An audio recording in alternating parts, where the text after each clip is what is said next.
We're very privileged to have Michael McFaul with us to talk about his new book, From Cold War to Hot Peace. If you're looking for work that explains how the United States got into the current era of renewed confrontation with Russia, this is the one to read. Michael's interest in Russia goes back several decades to his student days, and during the Obama administration, he was directly involved in shaping U.S. policy toward Russia. He started learning Russian as a freshman at Stanford, spent a summer in 1983 studying in what was then still the Soviet Union, did research on Soviet-inspired revolutions, and after the Soviet Union collapsed in 1991, moved to Russia for a time to help support market and democratic reforms there. He joined the Stanford faculty in 1995 as a political science assistant professor, and among the books he wrote was Russia's Unfinished Revolution, which traced the tumultuous political history from Gorbachev's rise to power in the mid-1980s through the 1999 resignation of Yeltsin in favor of Putin. Long a proponent of deepening engagement with the Russians, Michael ended up advising Barack Obama during the 2008 presidential campaign, then joined the government in 2009, serving first on the National Security Council staff as a senior director for Russian and Eurasian affairs, and later in 2012, becoming the U.S. ambassador to Russia. Now, the early Obama years, as many of you I'm sure recall, seemed to mark a sharp improvement in relations with Russia as part of a determined effort to reset ties. But the relationship soured, and Michael personally felt the brunt of it. From the moment he arrived in Moscow as the American ambassador, he was portrayed as a professional revolutionary on a mission to finance and organize Russia's political opposition. Throughout his two-year tour, he was subjected to an unrelenting Kremlin campaign to discredit, undermine, and harass him. And for a sense of what he encountered, just look at today's Washington Post Outlook section where he has a piece, and there is much, much more in the book. He's now been declared persona non grata in Russia, the first U.S. ambassador to Russia that's been banned since George Kennan in 1950. That's pretty illustrious company. In his book, which is part memoir, part political analysis, Michael, who's now back at Stanford wearing several hats, examines what went wrong, why he asked did the end of the Cold War not produce closer relations between the two countries, could the mutual distrust and dangerous tensions that now plague the relationship have been avoided. These, of course, are critical questions for our country today, and Michael addresses them thoughtfully and thoroughly and with the benefit of both of years of study and policy-making experience. So, ladies and gentlemen, please join me in welcoming Michael McFaul.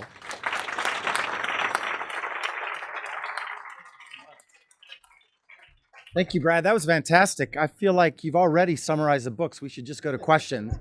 In fact, I want to do that because it is Mother's Day. Happy Mother's Day for everybody who's here. If I don't leave sharp at 2 o'clock, I will miss Mother's Day with my wife and my 2 kids, and that will be especially tragic because my boys are planning for me to pay for that dinner. They don't have the means to go where they chose. So I'm gonna actually, I give a lot of talks. I teach at Stanford. For those that want the in-depth thing, I have a 60-minute presentation on the book with a great slideshow, which I deliberately did not bring today. But I'm happy to email it to you if you want to hear that. But you could just read the book. That's what you should do for the deep dive. So today, I'm just going to be really brief. I'm going to speak for 5 or 6 minutes, and I know this is a learned crowd. There'll be lots of questions, and I just want to get to your questions as fast as possible. The book is 3 books in one, and you kind of alluded to it, right? So on the one hand, it's a book to explain the arc of U.S.-Russian relations since the end of the Cold War to today.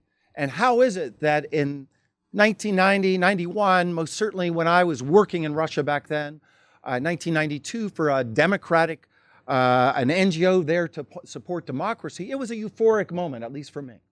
It felt like we were coming together. And by the way, Russians, not just us, were winning the Cold War together.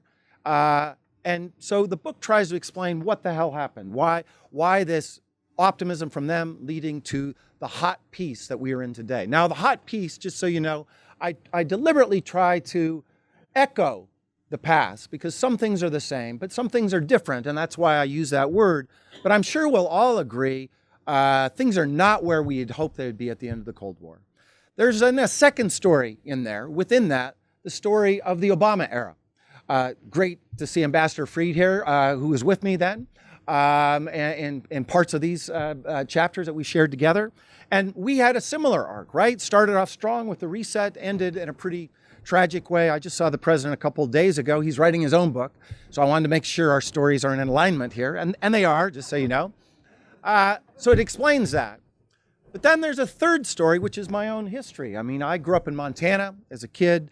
I joined the debate team because I wanted an easy A in English. That's why I joined. And that year, 1979-80, the topic was how to improve U.S. trade relations. And my partner and I, are there any debaters here by chance? So you'll remember you would have these squirrely cases. Remember that word? We had a squirrely case, which is an obscure case called, that means nobody had any evidence on it. It's kind of, eventually they caught up and figured it out. But to repeal the Jackson-Vanik Amendment to the 1974 Trade Act to increase trade with the Soviet Union. And it was through that experience that I first got interested in Russia as a kid. By the way, I was part of the team 30 years later that finally repealed Jackson-Vanik. And for those of you from Montana, my debate partner was Steve Daines, who's currently our junior senator from Montana. Republican, but he's a good guy. So fall quarter of my freshman year at Stanford as a 17-year-old kid, I'd never been to California before. I signed up for first year Russian and Poli-Sci 35, how nations deal with each other. And then 2 years later, I took my first trip abroad ever. Most people go to Paris, Moscow, or London. I went to Leningrad. And by the way, imagine my mother. She thought California was a communist country, by the way, when I went off to California and, you know, a bunch of hippies. And then I came back with a long hair. And then I called it up. I said, hey, Mom, I'm going abroad. Back then, you may remember, some of you are old enough to remember, our president back then called it the evil empire. And I said, hey, I'm going to Leningrad for the summer. I hope that's okay. And I tell you that because I was full of optimism. I was a young guy that thought if we could just understand this country better, it would reduce tension. So that's when I went off to do that. And over the course of my career, I've lived in Russia 6 or 7 years, if I add it all up. So I've been going back as a student, as an NGO person, as a think tanker, as a White House official, and lastly, as a U.S. ambassador. And this story, at least so far, also ends in tragedy. Because as you just said, I can no longer travel to Russia. Now, I saw Grace, who was here earlier, I think yesterday, right? Kennan's daughter, and she reassured me. She said, don't worry, Mike, I've been on that list too, and my father was on that list. It'll all work out in the long run. So I hope she's right. But the book tries to explain those three stories in one. What happened that ends in this tragic place? And I want you to read the book and get the full nuance, and I just want to summarize it in literally 2 minutes. My BLUF, that's an acronym I learned in the government, bottom line up front, is that at the end of the day, there were things that happened that we did on our side, the Americans. And, you know, maybe I'll say a few of those because I go through them in the book that helped to create tensions over the last 30 years. And I'll come back to that in a minute, but the real driver has nothing to do with us. Surprise, surprise. We Americans think everything has to do with us. That's not the story in my book. The real driver is what happens inside Russia. In fact, I would say what happened inside the Soviet Union and Russia and Russians, as well as Ukrainians and Estonians and Georgians, they were the real drivers that ended the Cold War. We were their partners, but without them, it doesn't happen. And the real drivers of starting the hot peace also were Russians, and one Russian in particular, Vladimir Putin. So let me just summarize the argument, and I'm going to stop. So get your questions ready. So first, three different theories, right? So one is about great power politics. They rise and fall. This is realism or structural realism for those of you who've studied IR. And most certainly power matters. And without, is anybody from Moldova, for instance? That's a dangerous question here in Washington, but I usually choose Moldova because nobody's from Moldova. Moldova is a great country, by the way. That came out too bad. I love Moldova. I actually went there with the vice president in 2011. 40,000 people came to hear the vice president speak there. Probably the largest crowd he's ever had, by the way. They loved us. They loved us in Moldova. But Moldova is not a threat to the world because of power. Russia has power today that they didn't have before, and that's part of the story, and I talk about that. They have the power to annex Crimea, they have the power to support Assad, and the power to interfere in our elections. It's not the whole story, however, because I can think of powers that have risen that haven't done those things. Japan, Germany, think about that. Nobody's worried about them invading their neighbors. So power is part of the story, but not the whole story. We need more proximate things to understand why this conflict. Number two, it's all our fault. That's another hypothesis I explore in the book. We Americans, we're to blame for this conflict. And again, that's partly true. The history of what we did over the last 30 years exacerbated relations with Russia. I think the biggest mistake was what we didn't do, actually, in the early 90s. We should have done more. We thought we won the Cold War. We thought it was all over. We had this silly election that was in place in 1992 that distracted us from what was happening in the world. Remember, then candidate Clinton said it's the economy, stupid. And we missed, I think, an opportunity to help build markets and democracies then. If any one variable, I think, where we're most at fault is that one. But then there are a lot of other things: NATO expansion, bombing Serbia, the war in Iraq, color revolutions in Georgia in 2003, Ukraine 2004. And then there were some things that the Russians did along the way: 2 Chechen wars, financial meltdown in August 1998, punctuated by the invasion of Georgia in August 2008. And most certainly that drama, it's all in the book, exacerbated tensions. But after all that stuff, there was a period called the reset. That was our policy. Перезагрузка, for those that speak Russian and know about those mistakes. Remember that, Ambassador? We were there together on that trip with that silly button.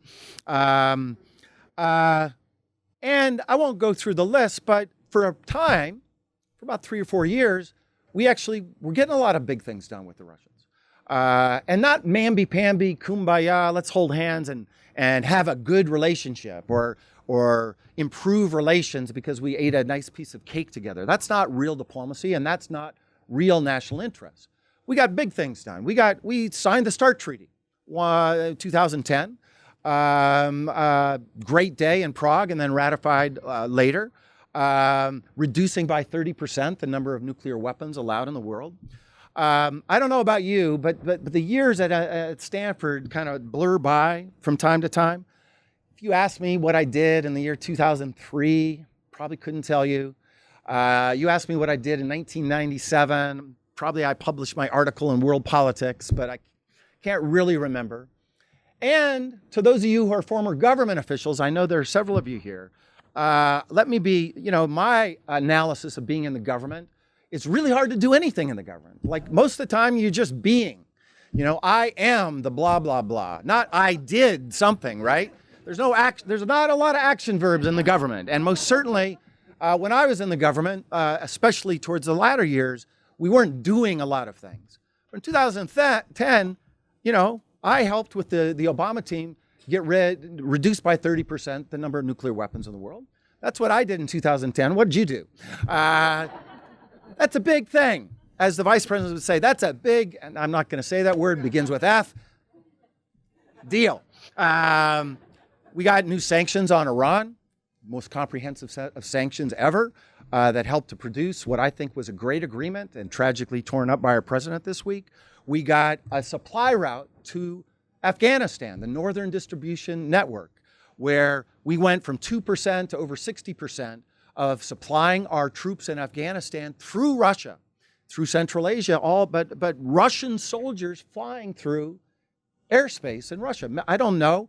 This is a learned group, so maybe somebody can know, but I think that's the first time since 1945 that that was happening.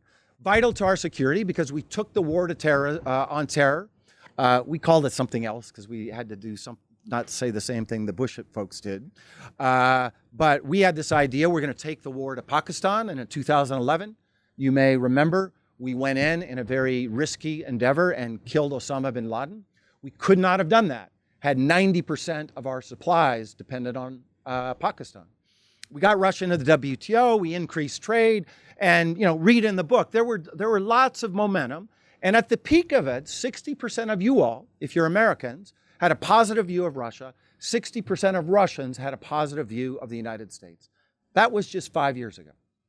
So to shift from my White House hat to my social science hat, you don't get an A in my class at Stanford if you use causal variables from the past to explain confrontation today and can't account for that cooperation. After NATO expansion, after the color revolution in Ukraine, Orange Revolution, after the war in Iraq, we did all of those things. And by the way, I was on most of the calls that Obama did with Medvedev and Putin during those years and at all the meetings. NATO expansion was not an issue. I don't remember it coming up once. So that means we have to add something to the story. And that's the third and final factor I want to get to. Domestic politics in Russia. Two things happened between the time I was announced to be, what do you call it? Not announced, nominated to be ambassador and the moment that I arrived as ambassador. It's a process in our country. It's a broken process, by the way. I spent some really quality time in a 2-bedroom little place with my wife and 2 children here at the Marriott Execustay over here on Friendship Heights Metro, waiting for the senators to release me. Senator Kirk in particular was holding me up and he says, "Nothing about you, Mike. We love you. We just don't trust your president." But they released me eventually at the last day in December 2011, and I was on my way.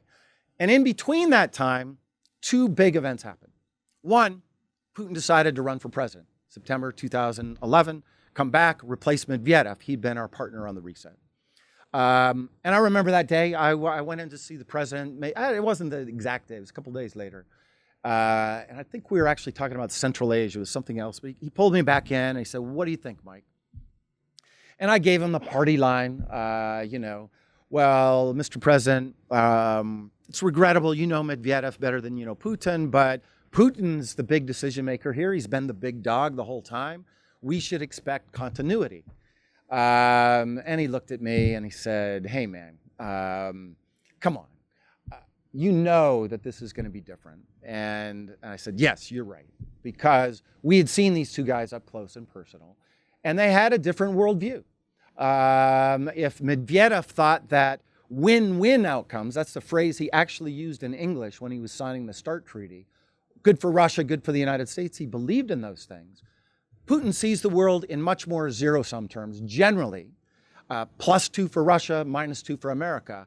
But when it comes to us, he sees it, on a good day, we're a competitor. On a bad day, and he has a lot of bad days, we're an enemy.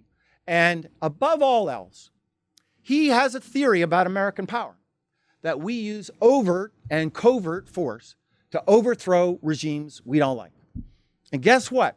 There's a lot of evidence to support that hypothesis about American power over the last 70 years. In fact, my last book was about that. You don't buy that one, buy this one, but I've written about it. And we sat down with Obama. I think there's a photo in the book of it, in fact. July 2009, had this 3-hour breakfast where we basically debated this issue because Putin showed up for bear, loaded for bear, lecturing. Yeah, look it up and see if it's there, sir, if you don't mind. I can't remember if it is. In the photos, look and see if this photo is there. A Pete Souza photo, of course. I have a lot of them in there.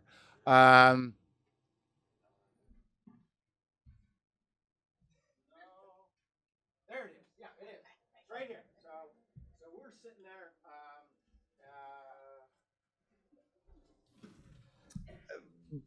By the way, well, I'll skip the anecdotes for questions. If you're interested in some other things about that, we'll come back to it.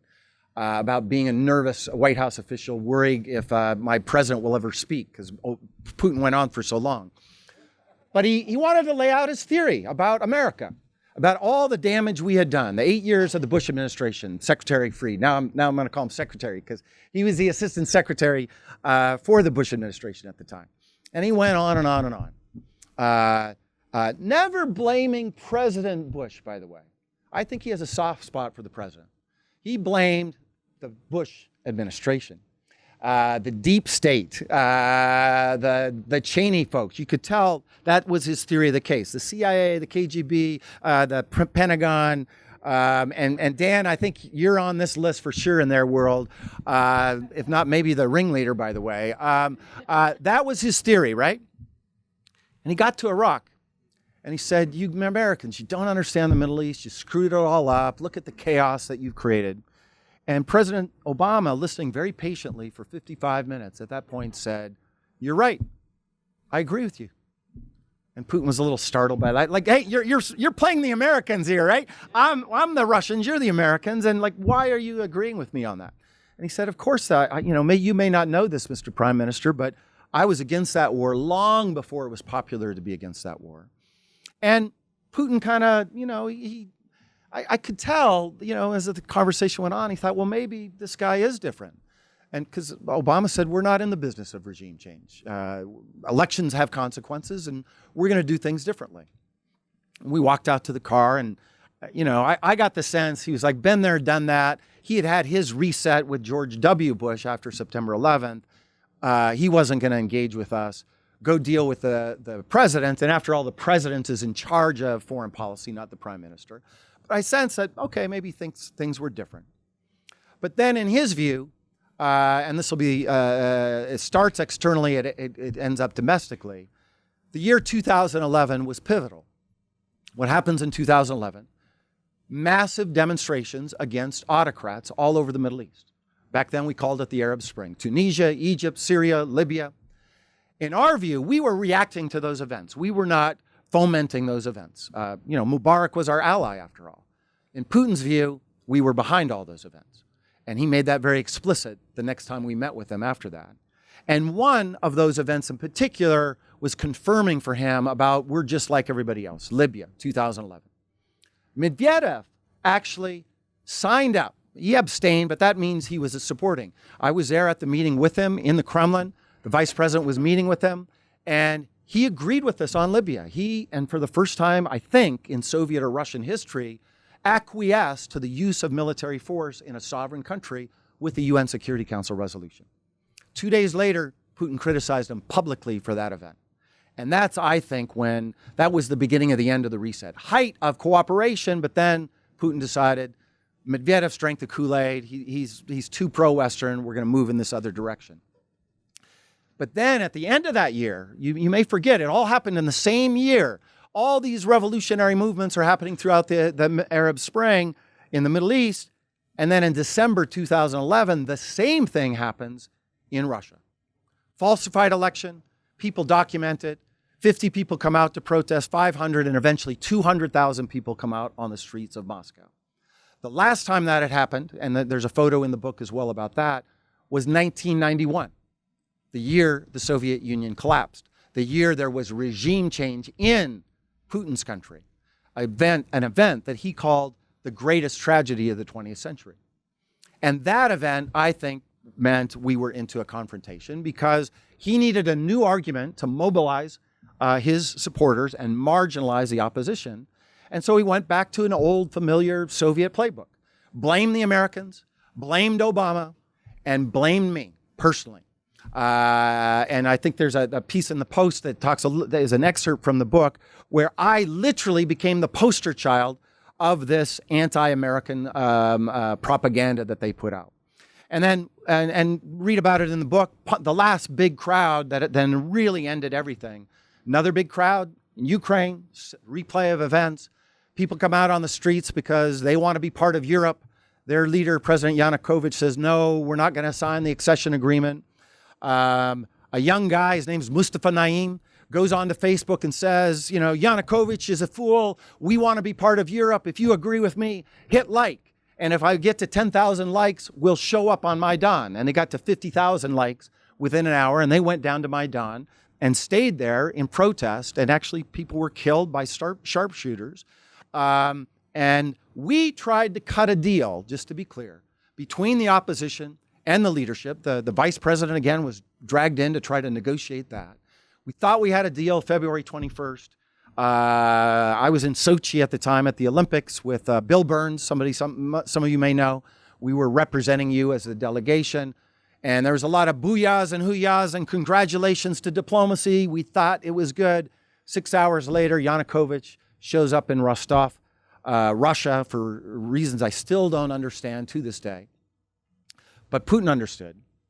Putin said, here it is again. Just like Libya, just like in my country. Here they are. Here's the CIA again, overthrowing a regime, only this time right on my border, somebody that's close to me. And that's when he said, to hell with these guys.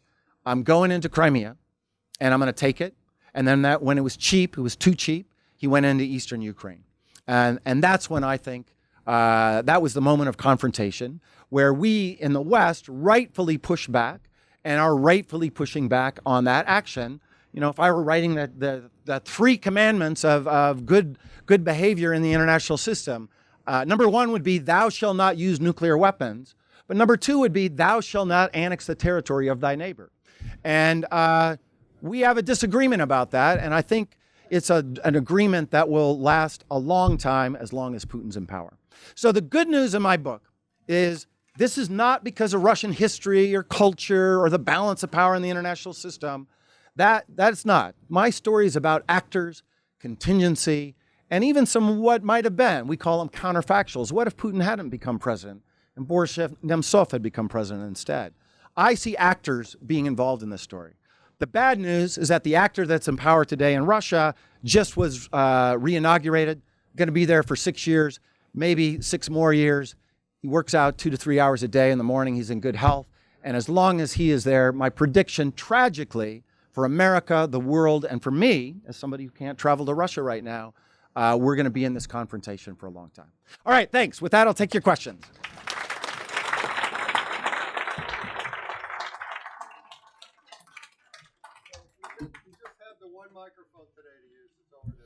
And we're going to be quick. We're going to only ask questions. If you want to comment, hit me on Twitter, okay? I'll listen to all your comments and respond on Twitter. But today I've been instructed we're just doing questions. So fire away. If you could just tell me your name and your question. My name is Nathan, and my question is, what would you say are some of the most meaningful ways in which your experiences as ambassador influenced your teaching in the classroom at Stanford after your time as ambassador? Yeah, great question. Fantastic question. Are there any political scientists in the room? Card carrying. Uh-oh. All right, I got to be a little more careful then in my answer, because we're on the record. Well, I don't, political science is a big field, but international relations, I would say, because I don't want to generalize about other subfields, we tend to take individuals out of the story, right? We tend to say America has this interest and Russia has this interest, and we don't have a role for individuals. History has gone in that direction too, right? We're doing a lot of social history now, at least at Stanford, and we don't do a lot of diplomatic history anymore. And what I saw in the government, I spent 5 years in the government, 3 in the White House and in Moscow for 2 years. I saw the role of individuals. It mattered. The difference between Medvedev and Putin was real. And I try to write that about in my book. Had Nemtsov become president in 2000 instead of Putin, the trajectory of U.S. Russian relations, I think, would have been very different. And so now when I teach, that's something I try to bring into the story. Individuals matter, and don't write them out with our abstract theories. Great question. Thanks. The other thing I would say, while in terms of policy, because I also get asked, noodlehead academic goes to Washington, what did I learn? I literally have an office in a big tower. It's cement. It's a Hoover Institution. It's not ivory. But the other two things I would learn for the young people in the room that surprised me, I would never have said this in 2008. The two skills that were most useful for me for being an effective policymaker at the levels I was at was, one, knowing history, and two, knowing Russian. those two things, way more important than anything else I'd learned as a social scientist. Please. Thank you for being here. My name's Nathan, and as you mentioned, Putin is currently serving what's supposed to be his last presidential Yes. term. Does that pose any unique challenges because it is supposed to be his last term, considering also domestic, politics and what maybe the Russian populace is expecting in 6 years? Right. And of course, with our unpredictable president, should we be a little more on edge considering all of that? Good question. So the chattering classes in Russia, so I can't go to Russia, but I still read and interact with them in all kinds of ways. And by the way, you'd be surprised how many Russians come to see me in Palo Alto, including some that have been in the news recently about sanctions, but we should probably not talk about that. I probably now have to talk about it now that I just said that, right? Not with you, but maybe with some other folks. Yes. I'm the most open guy you'll ever encounter. Anyway, let me answer your question. The lame duck season has already started among the chattering classes because it's so boring to be in the political chattering classes in Russia. So they want to start it 6 years early, right? And they're already talking about who's going to be the successor. So it does create that energy. I think it's a false energy. I don't think Putin can step down from power. One, because he has to worry about what will happen with him and his children, just like because the property rights that have been given away are not codified in the rule of law. But even more importantly than that, there's been a big redistribution of property in the last 2 decades of Putin, where he's literally taken assets from some of the 1990s oligarchs and given them to his friends.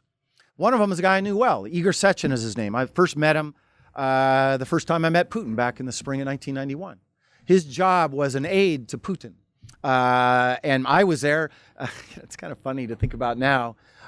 We were there with a group called NDI, if you know them, the National Democratic Institute, to organize a seminar about how to approve budgets in a democratically elected city council, right? So we had members from Los Angeles and New York there. And Sechin was my organizer. We were deciding, chicken or beef for the banquet that night. Well, because of that association, he's now the CEO of Rosneft, the largest oil company in Russia. Pays to be Putin's friend. But his property rights are not secure. Many people believe, and many courts in the world believe, that was not done in a legal way. So his property rights are guaranteed by Putin. So he has a big interest in keeping Putin in place. And then the third thing so there's a lot of pressure for him to stay. And then the third thing I will say, I do teach comparative politics at Stanford, so comparative autocratic regimes. And I teach a course on that, I have a whole lecture on it. Bring me back for that one. But of the kinds of regimes that are out there, one-party systems, juntas, the personalistic, charismatic autocrat, those are the least stable. Because what do you do when your charismatic leader leaves? He hasn't built a political party. He hasn't built a successor kind of plan. And I think there'll be a lot of turmoil. I don't know the day that he'll step down. I can, as a social scientist, let me predict with 100% certainty that Putin will not rule Russia forever. Okay, I know that for a fact. We don't know many facts. That's one fact we can know for certain. And I do think it'll be a rather tumultuous time. I just don't know when that event begins. Thank you. Wow, we got a long line. I gotta pretend we're like on Twitter or Fox News Now. Trump. You don't know Trump, but you do know Russia. What do you think is the connection? Because Trump never says anything bad about Putin. Yes. Never, ever, ever. Yes. So the epilogue of my book tackles that in detail, which I won't have time to do now. I'll say, one, you asked me about Trump, not Putin, right? Trump. That's harder for me. What's the connection? Well, Putin's easy. On the campaign trail, Trump said many things that are in Russia's interests. He said he'd lift sanctions. He said NATO's obsolete. He said he'd look into recognizing Crimea. And he never said a word about democracy. Whereas Secretary Clinton, my former boss, said the exact opposite on all those things. So that's very rational that he would want Trump to win. I think also he has a personal vendetta against Secretary Clinton, and in particular for the statement we put out in December 2011 criticizing the freeness and fairness of that parliamentary election.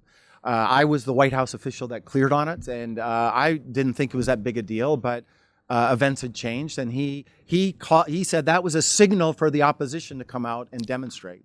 So he's got that personal thing too. And then two, he didn't just have preferences, he acted on those preferences. The evidence is overwhelming that he tried to influence our election. Whether it had a causal impact or not, that's a harder social science question. Intentions were clear. On Trump, here's what I know, and then I'm going to hint at what I don't know, because I don't want to get ahead of my skis, and I want Mr. Mueller to answer your question, not me. Okay? But most certainly, he's got this, this theory of that, if I can just get to know people, we're going to have a good relationship. And he most certainly thinks that about Putin. He said a lot of crazy things when he was a candidate. The one that deeply offended me was when he said that Putin's a better leader than Obama.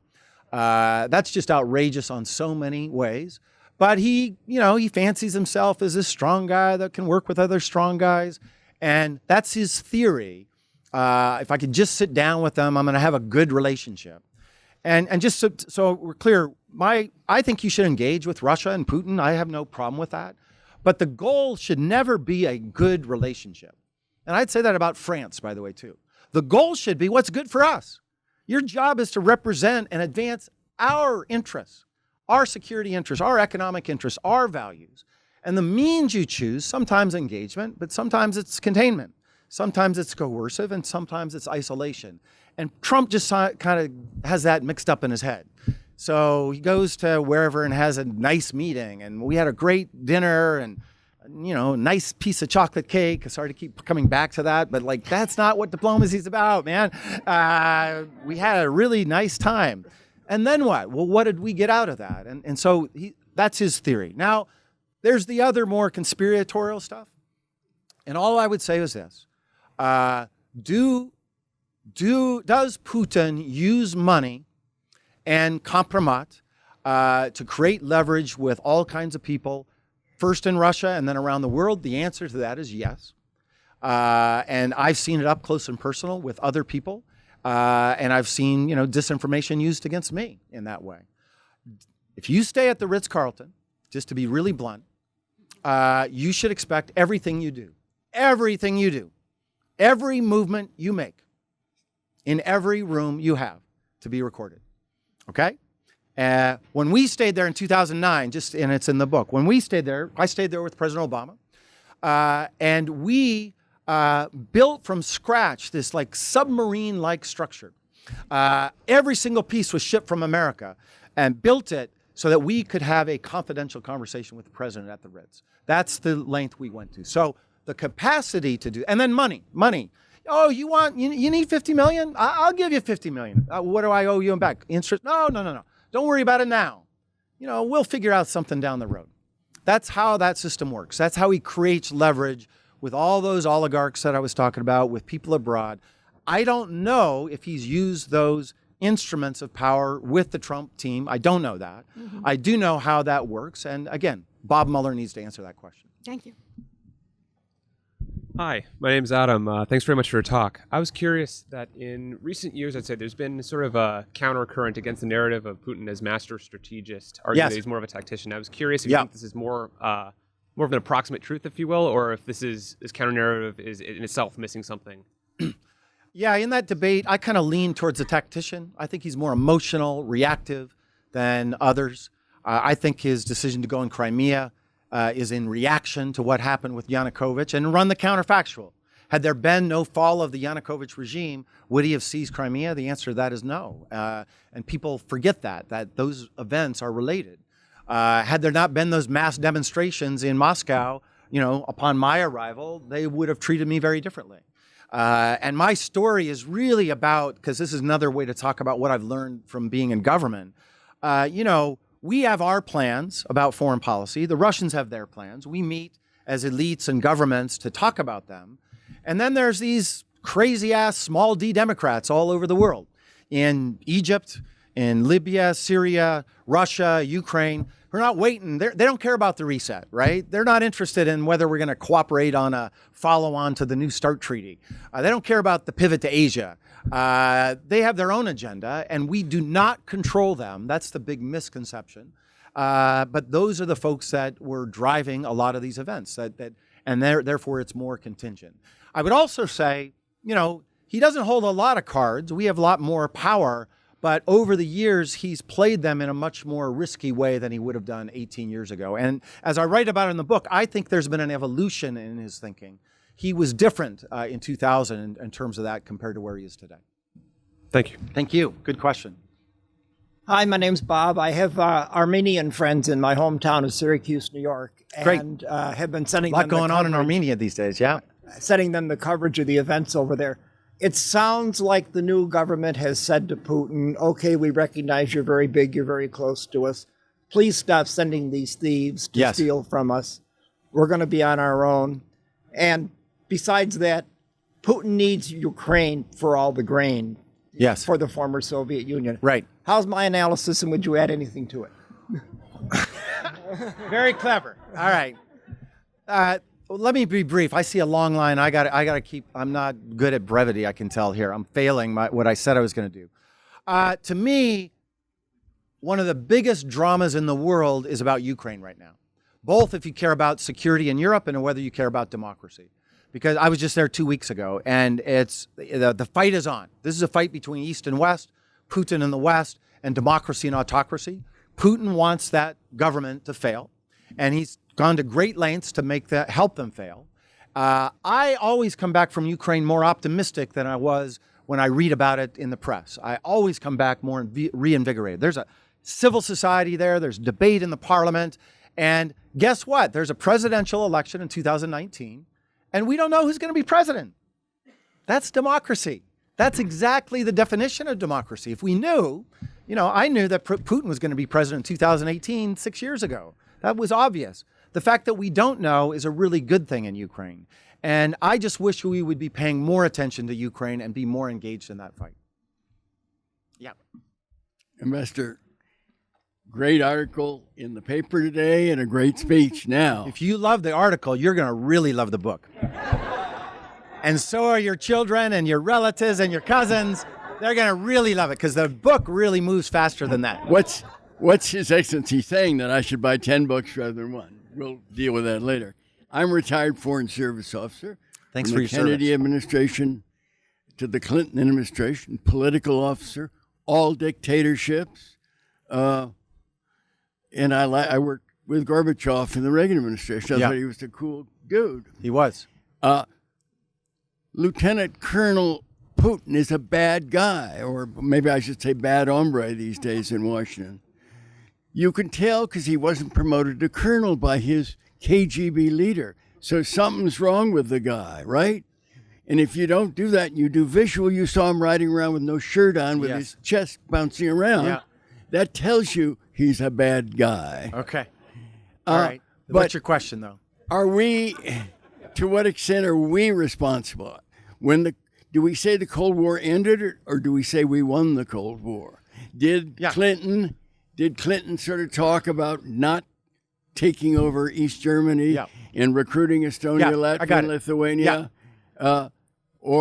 So we made a KGB guy push back at NATO advancement in their territory. Okay, I got the question. First of all, we won the Cold War together with that element of Russian society, but all those other places, Ukrainian, Armenian society, that wanted to move against communism, embrace democratic and market institutions, and be a part of the West. And I was there, folks. I lived in the Soviet Union, 1990-91. I was there during those times. Those people wanted to be our friends and our allies and had the same value systems as us. And I say that because so many people forget that period. There's too much. Russia's the same as it ever was. Putin's just like the communists and just like the czars. No, there's a big history in there, and it's chapter 2 or 3 in my book. Remember that time when you hear that Russians love autocracy. That is not the case. We won it together. To the second point, first of all, we didn't choose Putin. That was an accident of history. There was no groundswell of popular support for Putin. He was chosen out of obscurity in August 1999 to become prime minister. Back then, when he became prime minister, only 7% of Russians even could recognize him. It wasn't a plus or minus, good or bad. They literally didn't know who he was. And I talk about it in the book that for very contingent reasons, there was this other guy. His name was Boris Nemtsov, who was tragically assassinated in 2015. But he was the heir apparent. And you don't have to believe me. Yeltsin has said it many, many times. In fact, there's a great movie out there, so you can see Yeltsin saying it. He was this charismatic young leader out in Nizhny Novgorod. By the way, won re-election in the height of the Depression. Depression 3 times as worse as what we had in the 1930s. So this notion that it was all bad and Democrats couldn't be elected, he won re-election, openly, proud of his Jewish heritage too. So when you hear about all that kind of stories about Russians, remember that about Boris Nemtsov in the 1990s. Comes to Moscow to be the first deputy prime minister, to get him ready to be the presidential candidate. That was the plan. He was a friend of mine. He was a close friend of mine. And then in the middle of it, something happens. August 1998, big financial collapse. The government have to resign. What if there had been no financial collapse? The history of Russia, in my view, would have been very different.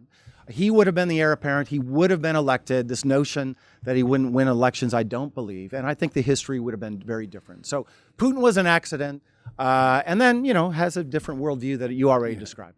Sir. Thank you very much. You. Will you sign all 10 of my books, please? I will. 2 more? 1 more? 1 more, maybe. One more. This is going to have to be the last one. Remember, I got to be at that dinner tonight. Here's a quick one. All right, very quickly, though. 2 more. I'm Robert Dubek. In 1995, I founded American Friends of the Czech Republic as an advocacy organization to support NATO enlargement, Ambassador Fried, and particularly for the Czechs. However, was NATO enlargement a breach or violation of any kind of a commitment or agreement I got that we made with the Russians in, say, 91? The quick answer to that is no. And one more thing, because there's been all this stir about these documents that have been released. I've sat across the table with Russians on a lot of difficult issues. Ambassador Fried can tell you more. For the smallest thing, for the very smallest outcome, visa reform, right? I argued for 2 years about a new visa regime. If you're negotiating with the Russians, you write it down. It's codified in an agreement. The notion that we're going to do that on the in a casual conversation and that's some commitment for the future is nonsensical in my view. I also think NATO expansion was the right thing, and I also because NATO expansion is about defending us. It's like me putting an alarm system in my house. It's not a problem for you if you're not planning to break into my house. That's what NATO is, as far as I'm concerned. And we got over that issue. It's a total myth that that's the reason for our confrontation right now. It only got reinvented after the events in Ukraine. Last question, and please, ma'am, make it a question if you can. Question. Hello. Question. Hi, my name is Nadia, and I represent a group of concerned Russian-speaking Americans. Okay. Здравствуйте. Здравствуйте. What do you think? Вопрос, пожалуйста. Okay. What do you think about the alarming trend of the spread of the Kremlin-sponsored organizations trying to discredit our Western democratic values in the United States? Such organizations appeal to the congressman and the president and claim that they represent all Russian-speaking community. Yes. In reality, such organizations promote Kremlin's propaganda in the U.S. soul, and we notice it happened tremendously. Yep. Everywhere. So great. This is going to be a great note to end on. So on the one hand, we need to take it seriously. We obviously weren't before. I was the target of disinformation. I experienced it personally. Without question, the low point of my time as ambassador was when a video circulated suggesting that I was a pedophile. And how do you deal with that? You get on Twitter and say, I'm not a pedophile, and then you're like arguing, oh, yes, you are. No, I'm not. Oh, yes, you are. It's a hard thing, and these are the rules they play by. By the way, go on Yandex if you want to see, and still to this day, 3 million hits will appear McFaul pedophile. So we need to take that seriously. Our government needs to have better regulation about how we at least track this and I think check it. Where I live, I deal with Facebook and Twitter and Google on this set of issues. They have to take it seriously too. No more excuses. an algorithm is an editorial policy. They may, and by the way, I know the senior leadership of those companies pretty well. I think they get it, and we have to treat it as what it is, propaganda. We have to push back. And at the same time, we cannot return to some 1950s Russophobia that anybody with an accent like yours is an agent, because that also is happening in our country, and I don't like it. This book is a tragedy about what happened in U.S. Russian relations. But the upside of the story, as you'll read if you read the book, at least buy it. Hopefully you'll read it, but at least buy it. I care more about the latter than the former. I love Russia. I'm not afraid to say that. I do too. I love Russians. I've got tons of friends over the course of 35 years that I made with society. And, Russian friendships are intense and in a very positive sense. So I want us to push back just like I do from time to time in what I do as a citizen of America. I'm pushing back on Trump all the time. But that doesn't mean I don't like America and I don't like Americans. I love America. It was the greatest honor of my life to be the U.S. ambassador to Russia. I'll tell you, thank you. I'll end on this anecdote. When I first got there, all this stuff was happening. McFaul is here to overthrow Putin. It's on TV. It was on TV even before I entered the embassy. We hadn't even got to the embassy. We got there on Martin Luther King Day, and it's already on TV. And so my security detail, they're like, we got to be careful, and that's their job, is to defend me. And by the way, there were death threats against me, so some of them were serious. But I remember we had this debate really early on. I was getting into the cars, and as an ambassador, you have this big black Cadillac, and then and there's a place for the flag to be on the left-hand side. And one of my bodyguards, Sergei, is like, well, Mr. Ambassador, we think in these times that are tense, we should take down the flag because, we don't want people to know we're the Americans. And I was like, come on, Sergei. We're riding around this big black Cadillac with two beige Suburbans, everywhere. You don't think they know we're the U.S. ambassador? We're going to have that flag, and I'm going to proudly drive around this city with that flag. And by the way, lots of Russians love seeing me in that car and would take photos and put it up on Twitter. So don't believe that they're all anti-American in the way that Putin wants you to believe. And remember, even when our societies are clashing, I hope that even when our governments are clashing, I hope our societies can be engaged. And on that, thank you all for coming. Yeah.